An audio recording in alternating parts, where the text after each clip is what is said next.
She endured pitch-black nights trapped inside a dark well. She was all alone in the face of evil. 40 nights underground, but how? This is the story of the girl of the well.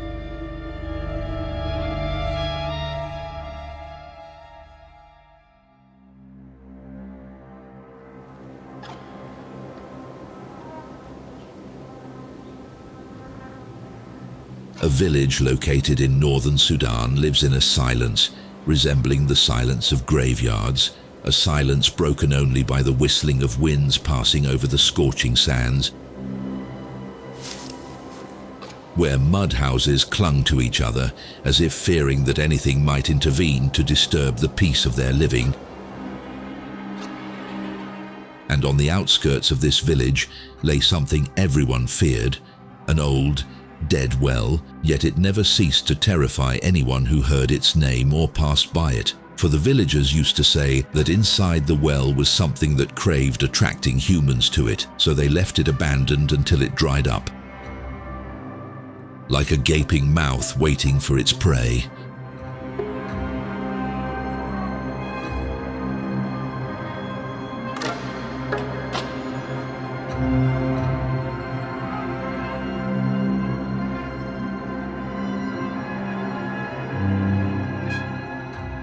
In this environment, where myths mixed with reality, lived a child named Raya, thin-bodied, broken-hearted since her mother's death.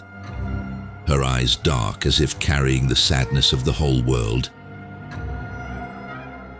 She knew the meaning of loneliness at a very early age, when the only lamp that lit the darkness of her days was extinguished, for with her mother's departure, she became an orphan in spirit, despite the presence of her father, who went immediately after her mother's death to marry another woman, leaving Raya under the care of a stepmother who showed no mercy and knew not the meaning of tenderness or affection.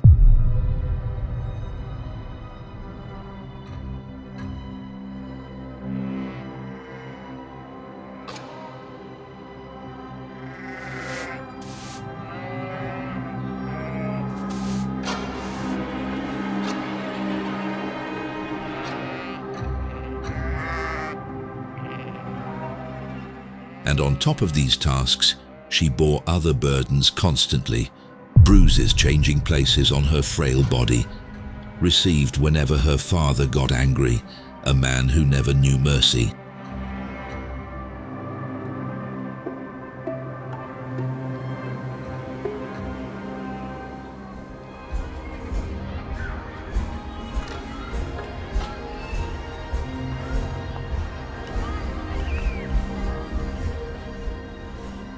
And despite this dark reality, Raya escaped with her imagination to another world, dreaming of a house that would embrace her and be a source of safety, a house with warm walls that protected her rather than closing in on her. She wished her father was a support and a wall to lean on when the world tilted, not the nightmare she fled from.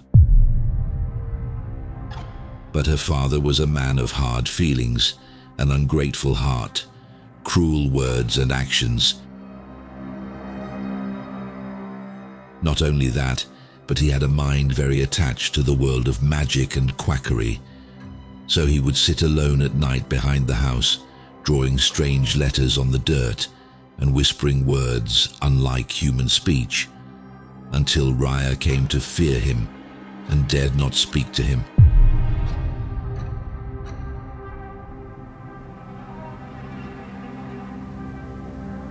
On that day, Raya went out leading the flock of sheep to the barren land, with the burning sun scorching her feet and the smell of hot earth slapping her face, for this is the nature of the weather there in Sudan.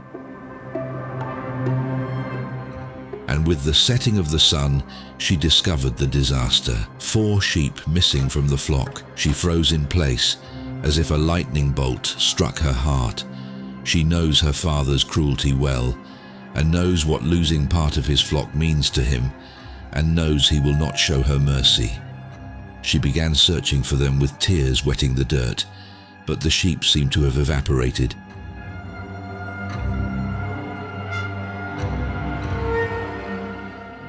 Raya lost the last dose of hope she had and decided to return home, knowing well what awaited her there. She had no choice but to confront her father with the matter.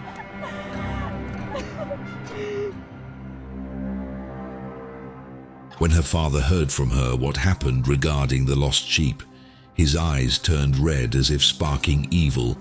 He did not scream in her face as she expected, which frightened her more.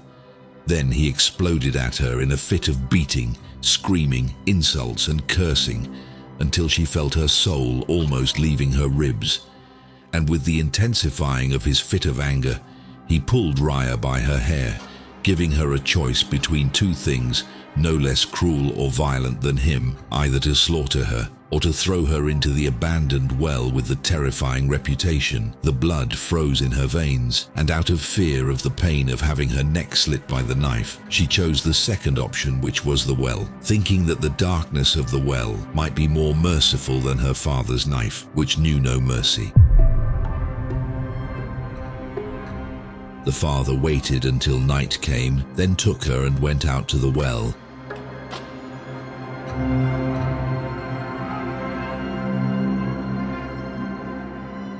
Raya walked behind her father with a trembling body, and when they reached the well and she looked into its darkness, she felt a shiver strike her thin body. The father stood at the edge of the well and did not look at her, nor did he hesitate. He pushed her all at once, and likewise she screamed a single scream that pierced the depth of the well and disappeared thereafter between its earthen walls.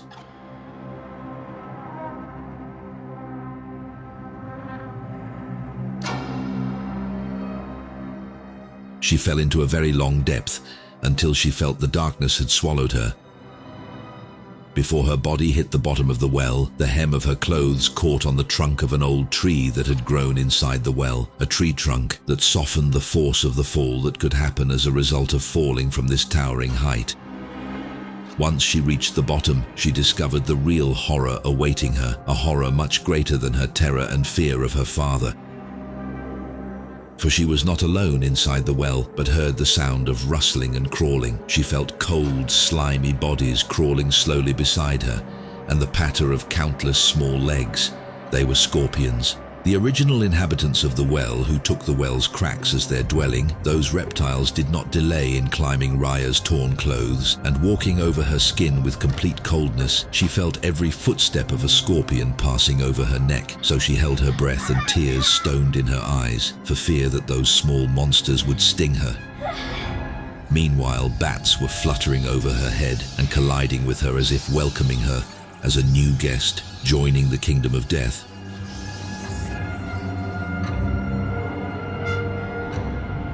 Raya remained in this atmosphere, trembling and crying until she fainted, and thus she spent her first night in the belly of the well.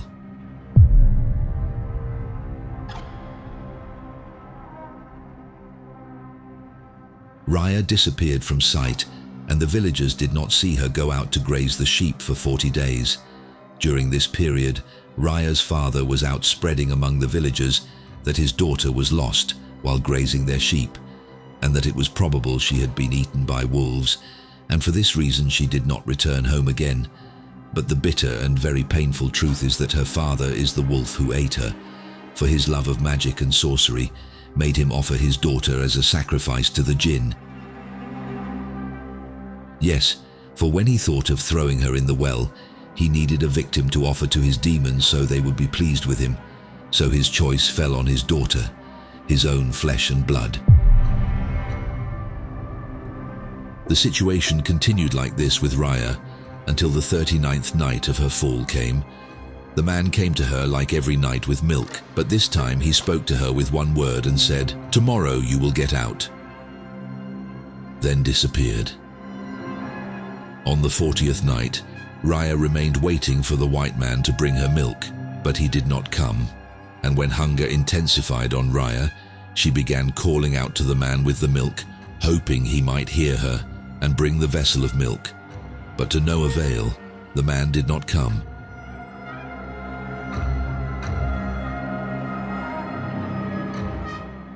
Outside this abandoned well, a shepherd was passing nearby.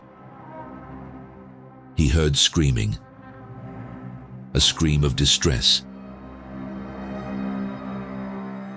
The shepherd panicked and almost fled, but he approached cautiously to the opening of the well and asked, "Who are you, human or jinn?" The reply came to him directly from Raya, and she quickly told him what happened to her and asked him to save her. The shepherd rushed to the people of the village to tell them what he saw, but when he told the villagers, they said to him that these are the voices of the jinn inhabiting the well, and that children, when playing near the well, hear voices coming out of it. But when he told them that the one asking for help is a girl named Raya, they knew he was right, and confirmed it was Raya, the girl missing from their village for some time, whose father and all the villagers believed wolves had eaten.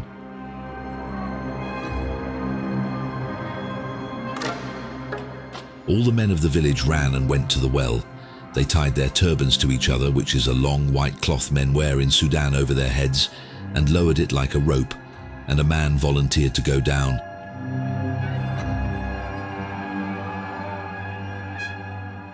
And when he reached the bottom, he witnessed the most wondrous thing a human eye could see. He saw before him a girl with a terrifyingly frail body, her skin like old tree leaves, and her hair tangled, matted, and stuck to the wall of the well, becoming part of it. And scorpions had taken it as a dwelling instead of the well's cracks, and young reptiles and insects moving between the strands of her hair in a scene that makes heartbeats stop, and snakes coiled near her feet, not attacking her but standing as if guarding her. And when they lifted her out of the well, some screamed upon seeing her, and others retreated as if they saw a ghost that had come out of its grave. Immediately they took her to the hospital and informed the police, and while they were removing scorpions from her hair, they asked her, "How did you fall into the well?" She said calmly, "My father is the one who threw me into the well." And when confronting the father with that, he denied. But the truth became clear before the police, after hearing the testimony of the villagers about her father's behavior and his black history, and that he works in secret as a charlatan. The most important question that was on everyone's mind was, how did Raya live for 40 days inside the well without food or water? How did she survive all that time?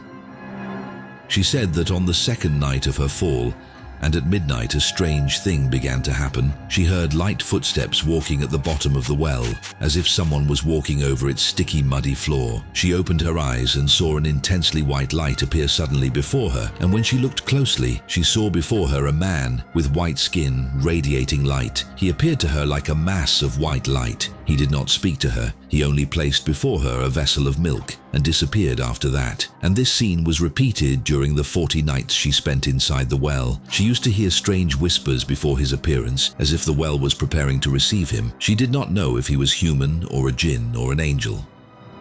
And when the officer asked her, "How do you want your father's punishment to be for his heinous deed against you?" her shocking reply came to the police and the villagers. She said, "I do not want you to punish him, but let him go." That sentence alone was enough for the people of her village to give her the title al-Shawayel, which means, in the Sudanese dialect, the strong, patient woman.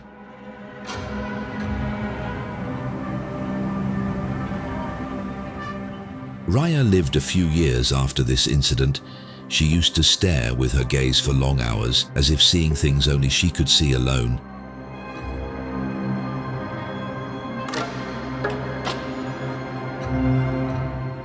And in 2015, she married to establish a family and a home to contain her, after she lost safety and containment in her father's house. But it seems that this world with its cruelty was too narrow to contain her soul, for her real home was not here on our earth. It was not built of stones like the houses of earth, but was a heavenly promise, a refuge prepared for her by divine providence in another dimension, a place that knows no fear. For Raya passed away following a sudden epileptic seizure a year after her marriage.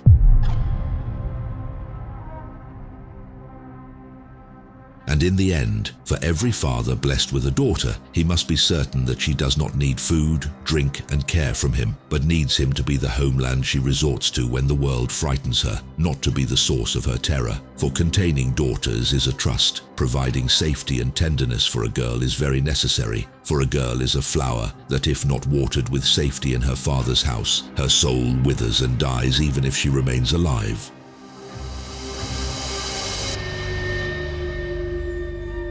Thank you for following, and don't forget to subscribe, activate the bell, and share your opinions.